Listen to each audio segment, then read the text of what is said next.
I still remember the exact moment I realized something was wrong. And it wasn't the noise, it wasn't the celebration, it was the fact that a wedding was happening on my land without my permission, and nobody in that crowd seemed to question it. My name is Michael Turner, and I own 3,200 acres of private ranch land outside of Marfa, Texas, land that has been in my control for years, carefully maintained under county zoning restrictions that limit commercial development, especially large-scale event infrastructure. That morning started like any other inspection day, dry wind moving across open pasture, dust trails lifting in the distance, and the quiet hum of ranch equipment running along the perimeter roads. I was driving along the northern boundary line when I noticed something unusual near one of the old service access roads that had been inactive for months. At first, I thought it was temporary staging equipment, maybe contractors working on an unauthorized setup that would need to be cleared, but as I got closer, I started hearing music, amplified speakers, and the sound of a large gathering that did not belong in a restricted agricultural zone. When I turned the corner past a cluster of mesquite trees, I saw it clearly for the first time. A fully operational wedding resort had been constructed directly on my land, complete with white tents, decorative lighting, paved walking paths, and a central ceremony area filled with guests. There were catering stations, parking zones filled with vehicles, and staff moving with coordinated efficiency, as if this was a permanently approved venue. I slowed my truck and parked at the edge of the gravel road, looking out over what should have been empty pasture land but was now transformed into a commercial event site. The air carried the scent of food preparation and generator fuel, and the entire area was structured like a luxury hospitality operation, not a temporary setup. I checked my phone immediately and pulled up the land registry maps, confirming again what I already knew, that this entire section of acreage was registered under private ownership with strict limitations on commercial use, especially for public gatherings exceeding county threshold limits. Nothing in those records allowed this kind of construction, nothing permitted this level of development, and nothing authorized the transformation of agricultural land into a wedding destination. As I stepped out of my vehicle and walked closer along the perimeter fence line, I could see guests arriving in formal attire, unaware or unconcerned that they were standing on disputed land. Large decorative signage near the entrance read Willow Bay Luxury Wedding Resort, a name I had never seen in any county filing or development application tied to my property. I stood there for a moment, watching servers move between tables and event coordinators directing traffic, while the sound of music and celebration continued uninterrupted. It felt surreal, like observing a parallel version of my property that had been constructed without permission and then treated as reality by everyone inside it. I reached for my legal documents folder inside the truck and began reviewing deed confirmations, zoning restrictions, and property boundaries, already knowing that whatever was happening in front of me could not exist under lawful authorization. And yet there it was, fully operational, fully staffed, and moments away from hosting what appeared to be the first major event of a $12 million wedding resort built on land that was supposed to belong only to me. I parked at the edge of the gravel access road and stayed inside my truck for several seconds, watching the property that I legally owned being used as if ownership had already been transferred through assumption rather than documentation. And I remember the exact moment the situation shifted from confusion into something far more structured and deliberate. My name is Michael Turner, and I have dealt with land use disputes long enough to recognize when a violation is not accidental but organized, especially when it involves commercial infrastructure placed inside a restricted agricultural zone without any record of approval. The wedding venue operating in front of me was not improvised. It was fully engineered, with permanent utility connections, stabilized ground foundations, and coordinated staffing patterns that indicated long-term planning rather than temporary occupation. As I stepped out of the truck again and walked closer to the perimeter fence line, I began documenting everything with my phone, capturing wide shots of the event layout, the entrance signage, and the flow of guest movement across areas that should have been undeveloped pasture.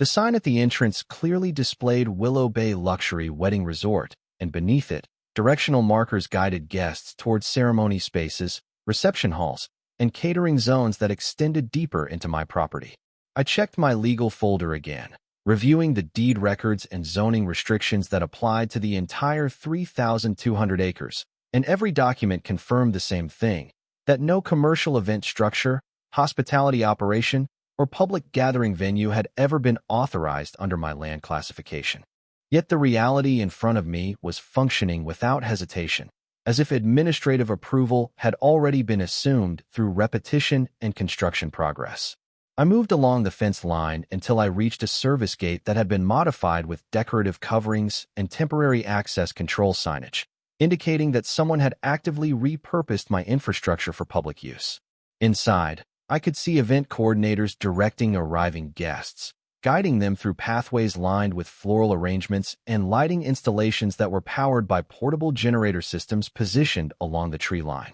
The sound of music carried across the open field, mixing with conversation and announcements from a central stage area where preparations for a ceremony were clearly underway. I called my legal representative while standing there, explaining exactly what I was observing, including the scale of construction, the apparent commercial operation, and the absence of any corresponding permit filings in county records. The response I received was immediate and concerning, confirming that no approved development application existed under my parcel identification number and that any commercial use of the land would constitute a clear zoning violation. But they also noted that if the site was already operating publicly, immediate legal escalation would be required to prevent the appearance of implied consent.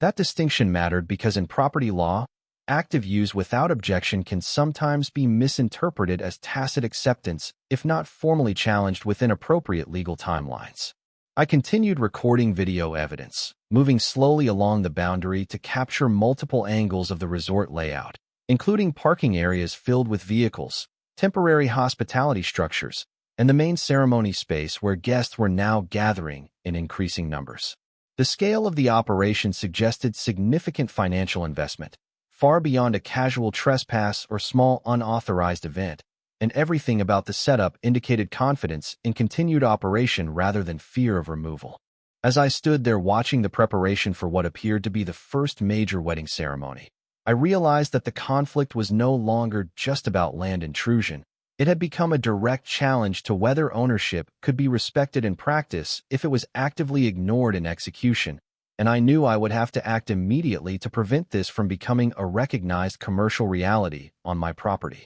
I stood just outside the perimeter fence, watching the wedding resort continue to operate on my land, as if legal ownership was something that could be overridden by construction speed and public assumption. And I remember thinking that the situation had already crossed a threshold where ignoring it would allow it to become normalized in administrative systems beyond my control. My name is Michael Turner, and I have spent enough years managing large acreage properties in Texas to recognize when a violation stops being a simple trespass and becomes a structured commercial occupation designed to create the appearance of legitimacy through scale and visibility. The scene in front of me was no longer a small, unauthorized setup. It was a fully functioning event infrastructure network, complete with guest reception areas, coordinated parking management, catering stations, and a central ceremony space that was actively preparing for a live wedding event. I continued walking along the outer boundary fence line, carefully documenting every section of the installation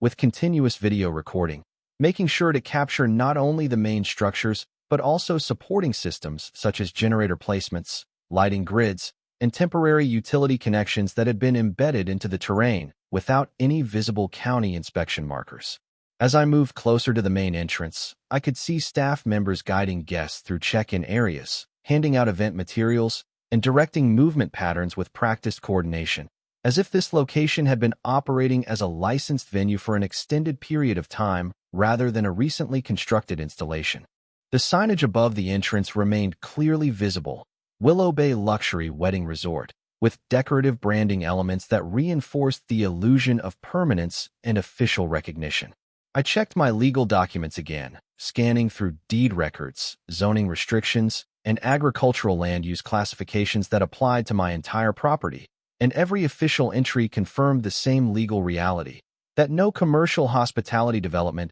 had ever been authorized on this land under any filing, permit, or variance request. I stepped back slightly from the fence line and called my legal representative again, providing updated details as I observed the event scaling into full operational readiness, including the arrival of additional guests and the activation of the main ceremony area. The response I received confirmed that while the land records remained fully in my favor, the visible operation of a commercial event without immediate objection created a procedural risk where continued activity could be misinterpreted as passive acceptance if not formally challenged through immediate legal escalation. That explanation changed my urgency completely, because it meant that the longer this event continued uninterrupted, the more the system could begin to treat physical reality as a competing reference point against documented ownership. I moved along the fence toward a secondary access gate where I could see decorative modifications had been installed over existing ranch infrastructure, effectively disguising utility access points as part of the event design. Inside the property, I observed event coordinators synchronizing final preparations for what appeared to be a large-scale wedding ceremony, with guests now seated and waiting under a central pavilion structure supported by reinforced framing and lighting arrays. The atmosphere inside the venue felt entirely self-contained, like a commercial environment disconnected from the legal status of the land beneath it. I continued recording, capturing the full spatial layout from multiple angles, including parking expansion areas, service pathways, and temporary hospitality zones that extended far beyond what would normally be permitted under agricultural zoning regulations. As I stood there listening to the announcements beginning over the speaker system inside the resort, I realized that this was no longer just a property violation being observed in real time. It was an active attempt to establish a functioning commercial identity on land that had never been legally transferred. And if I did not intervene immediately with formal enforcement action, the event about to take place could become the first recorded instance of unauthorized commercial normalization on my property. I remained at the edge of the property line longer than I intended, watching the wedding resort transition from preparation into full operational mode. And I remember the exact moment I realized that time was no longer neutral in this situation, because every additional minute of uninterrupted activity was strengthening the illusion that what was happening here had legitimate authorization. My name is Michael Turner, and by the time the first announcements began echoing across the central ceremony area, I was already fully aware that this was no longer a simple land dispute, but a coordinated commercial operation being executed on private property without verified legal foundation. I stood near the fence line with my phone recording continuously, capturing the shift in atmosphere as guests were guided into seating arrangements under a large decorated pavilion structure that had been constructed directly over pasture land that I had never approved for development. The lighting system across the venue activated in synchronized sequence, illuminating pathways, dining areas, and the central ceremony platform, creating a controlled visual environment that made the entire installation feel like a permanent licensed facility rather than an unauthorized setup. I observed event staff making final adjustments to seating alignment and coordinating microphone checks, while catering teams moved between preparation stations and service areas with rehearsed efficiency, reinforcing the impression that this operation had been rehearsed and executed over a significant planning period. I checked my legal folder again while standing there,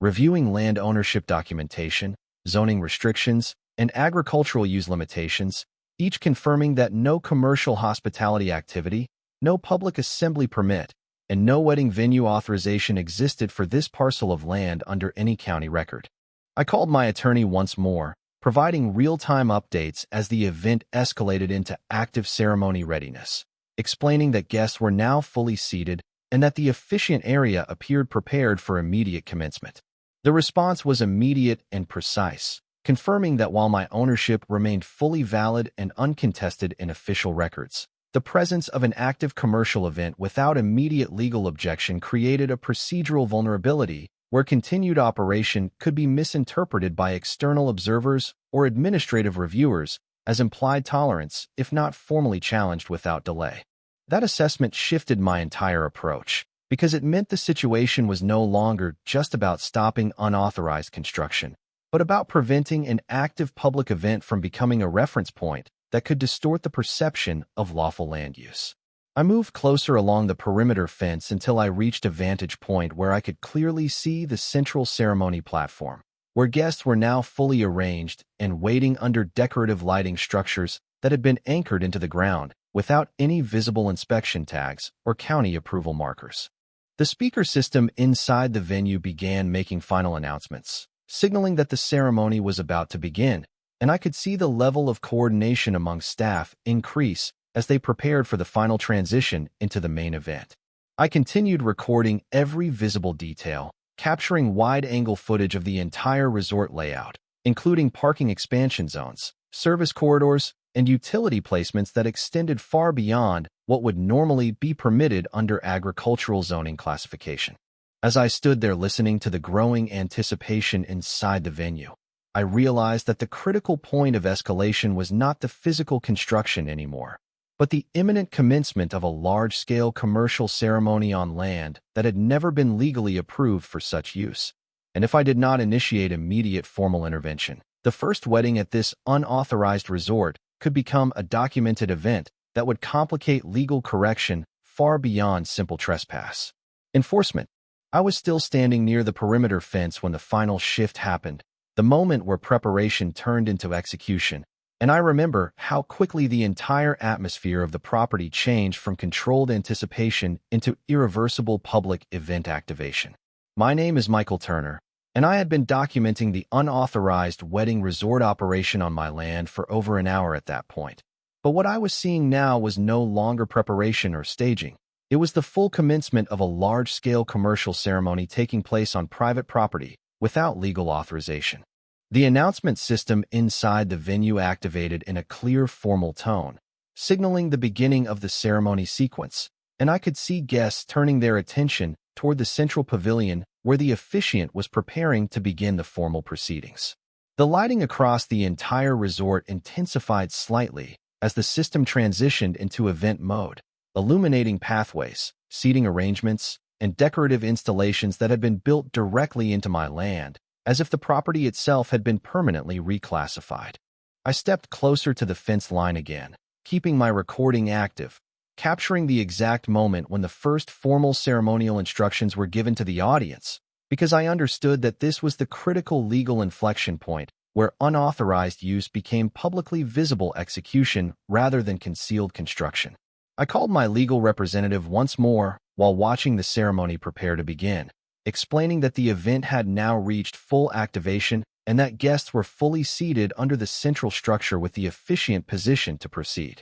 The response I received emphasized immediate urgency, confirming that once a commercial event reaches execution stage on disputed land, any delay in formal objection increases the risk of implied acceptance arguments being introduced in later administrative review discussions. That legal interpretation mattered more than anything at that moment, because it meant the system could begin to treat visible participation as a form of passive acknowledgement, if not directly countered through immediate enforcement action. I moved along the fence line to a clearer vantage point where I could see the entire ceremony layout, including floral arrangements, seating symmetry, and the elevated platform where the wedding was about to begin, all constructed on land that had no approved development classification for such use. The sound of guests settling into place mixed with the final pre-ceremony announcements, and I could sense the coordinated timing of staff preparing for the officiant to start speaking, signaling that the wedding was seconds away from becoming an official recorded event in public view.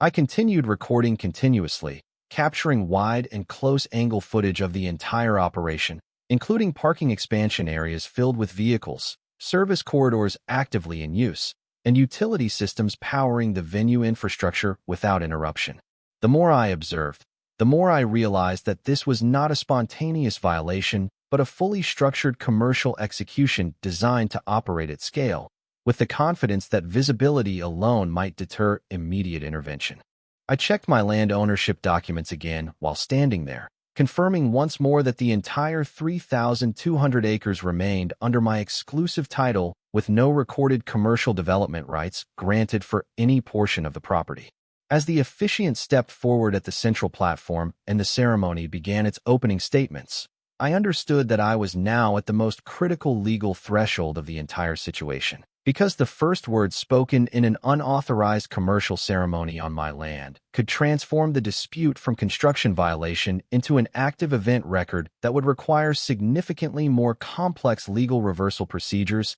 if not stopped immediately. and I knew I had to act before the ceremony progressed any further into formal recognition. I was still recording when everything reached the point of irreversible execution, and I remember the exact moment the ceremony stopped being just an unauthorized event and became a live public record of commercial activity taking place on my land without any lawful foundation. My name is Michael Turner, and I stood just beyond the perimeter fence of what was now fully operating as a wedding venue, watching the officiant step forward under a decorated pavilion structure while guests sat in arranged rows across ground that was legally classified as restricted agricultural property under my ownership. The opening statements of the ceremony echoed across the field through a professionally installed speaker system, and that sound alone confirmed what I already suspected, that this was not a temporary gathering but a fully staged commercial service being executed in real time as if it had formal authorization.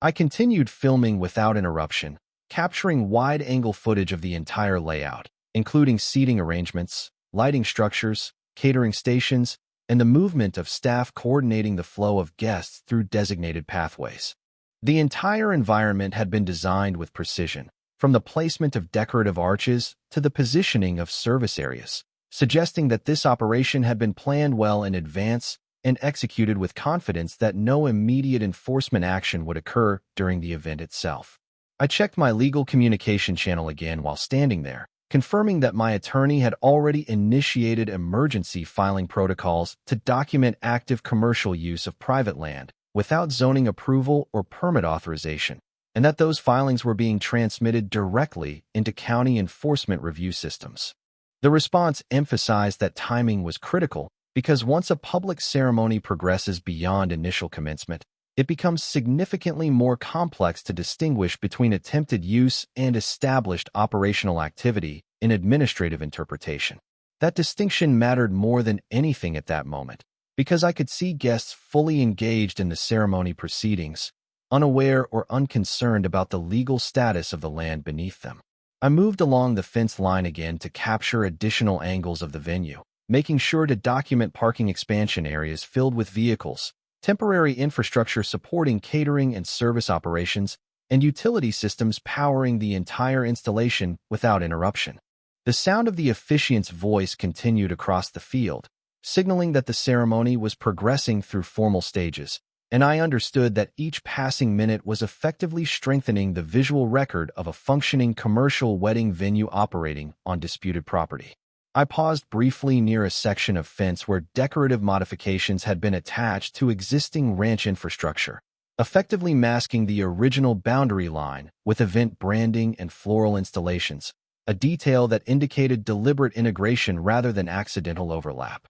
I continued recording every detail, including guest reactions, staff coordination patterns, and the continuous operation of generators and lighting systems that sustained the venue environment. As I stood there watching the ceremony continue, I realized that the most dangerous part of the situation was not the physical construction anymore, but the possibility that uninterrupted public execution could begin to influence how external systems interpret the status of the land if left unchallenged. I checked my documents again, confirming once more that the entire 3,200 acres remained under my exclusive ownership with no commercial development rights granted, and I knew that if this ceremony reached completion without formal intervention, it could create a precedent that would complicate legal correction far beyond simple trespass resolution. At that point, I made the decision to escalate beyond documentation alone, because allowing the ceremony to proceed further would risk transforming a clear violation into a contested operational reality, and I understood that immediate legal enforcement activation was now the only remaining path to prevent permanent misclassification of what was happening in front of me. I made the call the moment I saw the ceremony continue progressing beyond the point of simple observation, because I understood that waiting any longer would allow the event to complete its full cycle and potentially create a permanent commercial record on my land. My name is Michael Turner, and I was standing just outside the perimeter fence of my 3,200-acre property when I contacted local enforcement authorities and initiated formal intervention protocol regarding unauthorized commercial use of private agricultural land currently hosting an unpermitted wedding event. While I remained on site, I provided real-time confirmation details, including visual documentation of the ceremony in progress, the presence of structured guest seating, active catering operations, and fully operational event infrastructure installed without any approved county permits or zoning authorization. The dispatcher confirmed receipt of the report and classified the situation as a potential large-scale zoning violation requiring immediate field verification, which meant that enforcement response was now officially in motion. I continued recording everything without interruption, keeping my position along the fence line where I could clearly see the central ceremony platform as the officiant continued speaking and guests remained seated under decorative lighting structures. The sound of the ceremony carried across the field through amplified speakers, blending with the mechanical hum of generators and utility systems powering the resort infrastructure, creating a surreal contrast between natural ranch land and fully constructed commercial event operations. I moved slightly along the boundary to capture a wider angle of the entire venue, ensuring that every structural component was included in my documentation, from parking expansion areas filled with vehicles to temporary service corridors and catering stations actively serving guests. I checked my legal communication channel again and confirmed that my attorney had escalated the matter into emergency injunction preparation, citing ongoing unauthorized commercial activity on protected agricultural land without zoning approval or permit authorization. The response indicated that once enforcement authorities arrived on site, immediate verification of ownership and land use classification would be required, and any active commercial operation found in violation would be subject to immediate suspension pending legal review. That confirmation reinforced the urgency of the situation because I could now see the ceremony reaching its midpoint, with guests fully engaged and unaware that enforcement intervention had already been triggered. I positioned myself closer to a secondary access point along the fence where I could observe staff movement patterns more clearly, noting how event coordinators continued guiding service flow as if the operation was entirely legitimate and stable. The entire venue functioned with a level of coordination that suggested long-term operational planning, not temporary occupation, which made it even more important that enforcement arrived before the ceremony concluded. I continued filming continuously, capturing close and wide-range footage of the infrastructure, including lighting arrays, audio systems, decorative installations, and utility connections embedded into the terrain. As I stood there listening to the ongoing ceremony announcements, I realized that the most critical phase was now approaching, because once a commercial event completes its formal cycle without interruption, it becomes significantly more difficult to legally distinguish between unauthorized use and established operational precedent. I checked my property documents one more time, confirming again that no commercial wedding venue, hospitality development, or public event authorization existed for any portion of my 3,200 acres, and I understood that the only remaining factor that could prevent long-term legal complication was the arrival of enforcement authorities before the ceremony reached completion. At that moment, I kept my focus on the entrance road beyond the property line, waiting for the first sign of official response while the wedding continued progressing inside what remained, in legal terms, fully my land.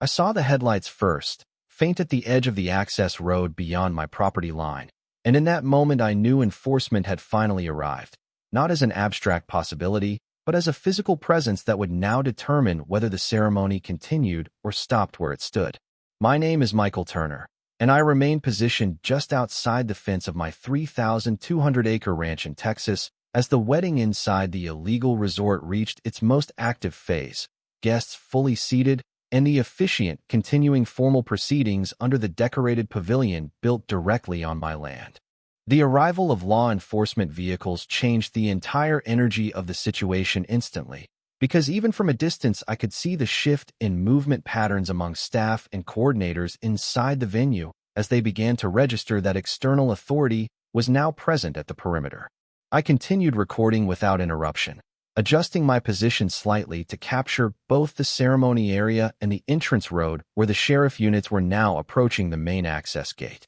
The sound of the ceremony still carried across the field, but it was now layered with the distant but unmistakable presence of official vehicles coming to a controlled stop near the boundary entrance. I contacted my legal representative again while observing the transition, confirming that enforcement authorities had arrived on site and were preparing to conduct immediate verification of land ownership and operational authorization status. The response indicated that once officers entered the property, they would be required to assess whether any active commercial event was operating without valid permits or zoning approval, and if confirmed, they would have authority to suspend operations pending formal legal review. That confirmation established the exact legal threshold I had been waiting for, because it meant the situation was now transitioning from private documentation conflict into active field enforcement. I moved along the fence line toward a clearer vantage point where I could see the main gate more directly, observing as sheriff personnel exited their vehicles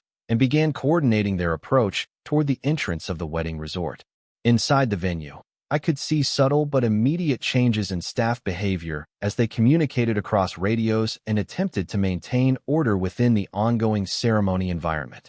Guests remained seated, unaware of the full legal escalation unfolding at the perimeter, while the officiant continued speaking at the central platform under the lighting structure. The contrast between the calm continuation of the ceremony and the structured arrival of enforcement created a visible tension across the entire property. I continued documenting every moment, capturing wide-angle footage of the enforcement vehicles, the boundary line, and the full scale of the resort infrastructure operating behind them. The sheriff units paused briefly at the entrance gate, appearing to confirm property status and review preliminary documentation before proceeding further. That pause mattered because it marked the point where legal authority transitions from arrival to active intervention, and I knew that whatever happened next would define the official classification of everything occurring on my land. I checked my legal documents once more, confirming ownership records and zoning restrictions, while also noting that my attorney had already submitted emergency injunction filings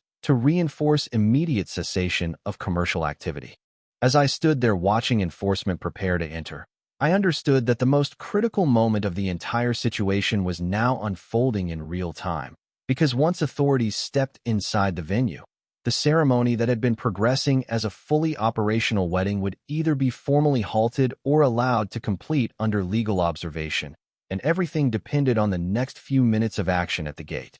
I remember the exact moment the sheriff units crossed the final threshold at the entrance gate, because everything that followed happened with a level of controlled precision that immediately shifted the entire situation from observation into active enforcement, and I stood just outside my fence line knowing that the outcome unfolding inside my property would now be determined by official authority rather than private dispute. My name is Michael Turner, and I watched as law enforcement officers moved through the main access point of the unauthorized wedding resort built across my 3,200-acre ranch, their presence immediately altering the flow of the ongoing ceremony that had been operating only minutes earlier, as if it were fully legitimate.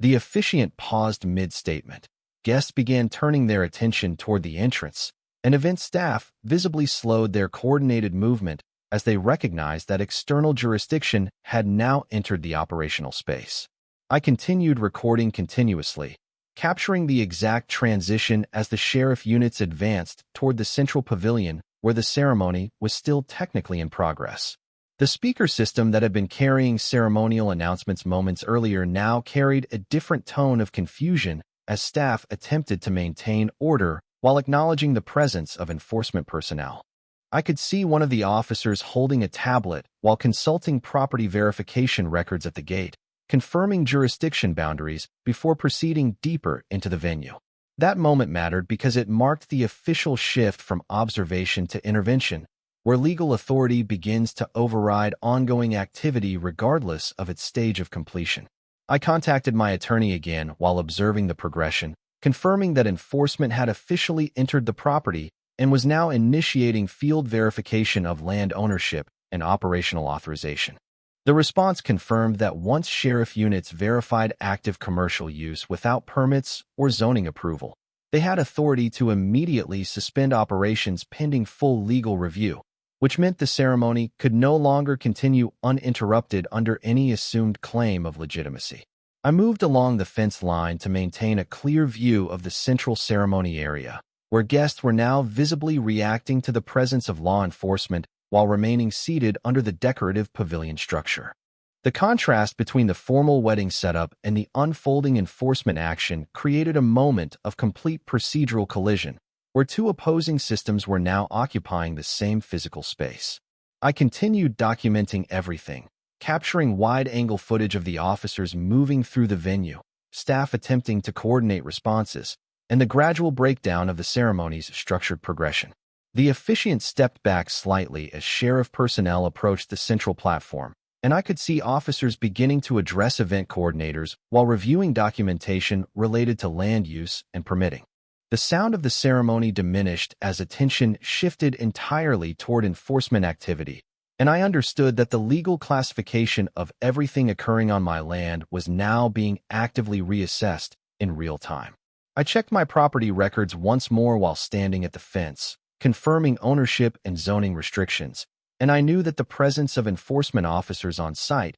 had now converted what was previously a documentation dispute into an active legal intervention scenario. As I watched the sheriff units position themselves at the center of the venue, I realized that the first wedding at the unauthorized resort was no longer progressing toward completion because the system of authority that had allowed it to operate was now being directly challenged at the exact moment it mattered most.